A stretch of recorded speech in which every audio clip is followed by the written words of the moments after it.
Bismillahirrahmanirrahim. Assalamualaikum warahmatullahi wabarakatuh. Senang sekali bisa berjumpa lagi dalam perkuliahan di semester baru. Semoga dengan semester baru kita punya semangat baru menyongsong perkuliahan ini, walaupun dalam kondisi yang tidak normal. Dalam yang kalian ketahui bahwa satu semester ini kita akan melaksanakan perkuliahan secara media daring. Oke, seperti biasa, kuliah pertama itu diisi dengan cara membuat kontrak belajar. Kontrak belajar inilah yang akan kita jadi acuan bersama selama satu semester ini. Jadi kita sangat terbuka sekali untuk tahu apa yang jadi komponen penilaian dalam perkuliahan ini. Oke, sebelum masuk pada sana, kita sedikit mengulas apa ini teori ekonomi mikro 1. Ini adalah pelajaran lanjutan dari semester sebelumnya. Kalau kalian semester 1 pernah diajarkan pengantar ekonomi mikro, maka di sini perkuliahan ini adalah bentuk lanjutan pendalaman dari materi-materi yang telah disampaikan di pengantar. Topik-topik yang akan kalian pelajari di sini itu akan menyangkut nanti masalah perilaku konsumen, terus juga bicara perilaku produsen. Kedua perilaku itu akan bertemu nanti di titik keseimbangan. Di akhir perkuliahan kita akan membahas keseimbangan yang terjadi dari sudut konsumen dan produsen. Mengenai buku rujukan yang kita gunakan itu ada 3. Yang umum digunakan itu adalah Varian sama Nicholson. Tapi ada buku satu lagi yang sangat bagus juga, itu bicara tentang mikroekonomi dengan cara pendekatan kalkulus. Penulisnya Perloff, ini juga digunakan di beberapa kampus bagus di Indonesia. Itu akan menjadi rujukan kita. Kemungkinan nanti kita lebih baiknya combine antara Varian sama Nicholson, sama di suplemen dengan bukunya Perloff. Oke, itu mengenai referensi, nanti bisa saya bagikan bukunya. Saya udah ada e-booknya, nanti insya Allah nanti saya bagikan. Apakah nanti melihat di WA atau nanti di-upload di iLearn kita. Ini buku Varian. Ini buku Varian edisi ke-9. Ini buku Varian edisi ke-9. Kalau buku Nicholson, ini buku Nicholson edisi ke-11. Kalau yang Perloff, bukunya seperti ini ya. Jadi ada 3 buku yang akan jadi rujukan kita selama satu semester ini. Oke, ini tidak kalah penting dalam kontrak belajar kita hari ini, kita bicara tentang bagaimana penilaian akhir.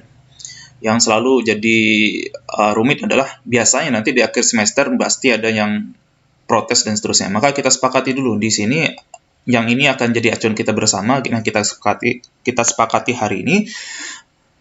Kalau mau nego sekarang waktunya. Jadi kalau seandainya ini telah kita sepakati dan tidak bisa lagi dirubah, ini akan kita gunakan selama satu semester. Oke, untuk komponen UAS, saya memberi bobotnya itu 30%. Jadi artinya penilaian UAS itu sangat penting juga dalam perkuliahan kita. Kerjakanlah UAS itu sebaik mungkin agar nilai kalian itu cukup bagus. Misalnya 30% berarti itu udah bisa mendekati nilai mendekati C lah gitu ya. Jadi kalau UAS kalian bagus, ya minimal C udah di tangan lah gitu. Terus dikerjakan UTS, itu berarti udah naik lagi nilai kalian. Berarti kan udah bisa mendekati B- dan seterusnya. Kuis dikerjakan, kuisnya benar, bagus gitu ya. Jadi tidak hanya dikerjakan saja, tapi juga bagus mengerjakannya. Itu udah bisa mendekati nilai B. Terus bagaimana kalau seandainya kalian kesulitan di UAS, UTS, UAS sama kuis gitu ya. Maka saya beri tambahan nilai, bobot penilaian lain itu dengan cara memberikan tugas. Jadi ingat, kalau kalian merasa tidak sanggup di UTS UAS bagus, maka kerjakan tugas. Banyak mahasiswa yang saya temukan selama ini, termasuk kemarin, UAS UTS hancur, tugas tidak dikerjakan, terus protes, kenapa nilainya jelek.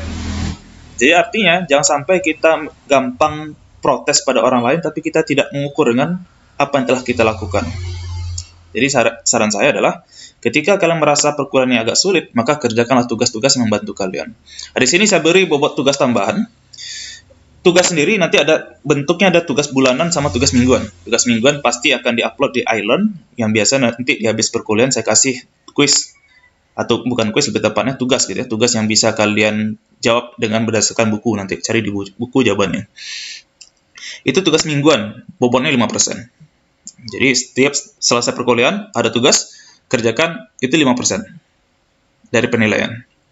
Terus bagaimana untuk menambah nilai lain? Ada caranya.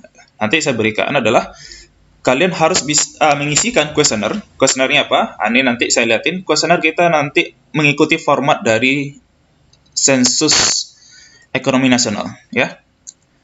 Ini survei yang dilakukan oleh BPS. Ini menyangkut keterangan pokok anggota rumah tangga. Nanti kalian tolong isikan ini, formatnya sama. Ini kalian isikan tentang rumah tangga kalian masing-masing. Ya. Nanti saya bikinkan format Excel-nya.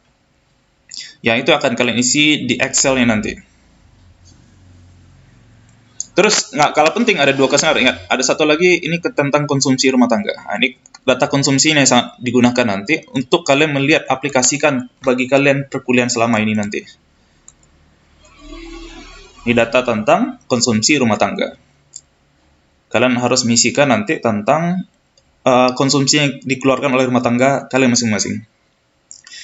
Beras berapa digunakan per kilo selama 1 bulan, dan seterusnya. Ya, tepung jagung berapa, dan seterusnya. Ini akan kalian isikan. Nanti saya berikan format Excel-nya. Excel itu yang akan kalian isi individu masing-masing. Pengisian itu saya kasih komponen nilai itu sebesar 10%. Jadi 10% selama akhir perkuliahan. Setiap bulan kalian harus mengisi ini. Misal sekarang bulan Agustus, maka nanti diisikan itu di tanggal 1, ya. Di tanggal 1 kalian isi kuesionernya, yang itu adalah pengisian untuk, jadi artinya 1 September besok, kalian mengisi pengeluaran 1 bulan sebelumnya, artinya bulan Agustus. Selama bulan Agustus, rumah tangga mengeluarkan apa saja. Ya. Nanti di tanggal 5, kalian tugasnya adalah nanti nilai kuesioner yang kalian isikan setiap kelas. Misal asumsi nanti di kelas kita ada 30 orang, maka 30 itu akan saya jadikan satu data besar nanti, ya. Saya jadikan satu data besar. Satu data besar kelas. Jadi kalian nanti punya, misal E1, nanti dia punya E1 data seluruh mahasiswa di E1. Data rumah tangga E1. Mengenai nama, nanti saya tutup nama kalian. Saya bikin satu ID. Jadi ID yang akan saya tampilkan. Jadi nama kalian tenang, kalian tidak perlu malu nanti mengisikan kuesioner ini. Jadi sangat rahasia sekali. Nama tidak ditampilkan di sana. Nanti masing-masing nama akan saya ganti dengan ID. Misalnya si A saya ganti dengan si angka 1, si B saya ganti dengan angka 2, dan seterusnya. Artinya kerahasiaan ini sangat dijaga. Terus kalian tugasnya apa? Setelah data itu terkumpul menjadi data besar satu kelas, nanti data itu akan saya distribusikan dan kalian harus mengisikannya nanti, ya. Yang diolah nanti adalah kalian membuat infografis bulanan. Kenapa infografis yang penting? Sekarang kalau kalian lihat bentuk kebanyakan laporan-laporan yang ditampilkan sekarang tuh banyaknya bentuknya infografis. Ya, ini contoh dari Bank Indonesia, ya. Jadi kalau seandainya kalian lihat kerja orang Bank Indonesia ngapain aja? Ya, salah satunya membuat laporan-laporan tentang perekonomian di Indonesia. Ini contoh dari infografis, ya. Jadi kalau kalian sudah terbiasa di sini membuat infografis, setidaknya nanti masuk dunia kerja kalian tidak akan mengalami kesulitan. Ini contoh infografis yang dibikin oleh Bank Indonesia, ya.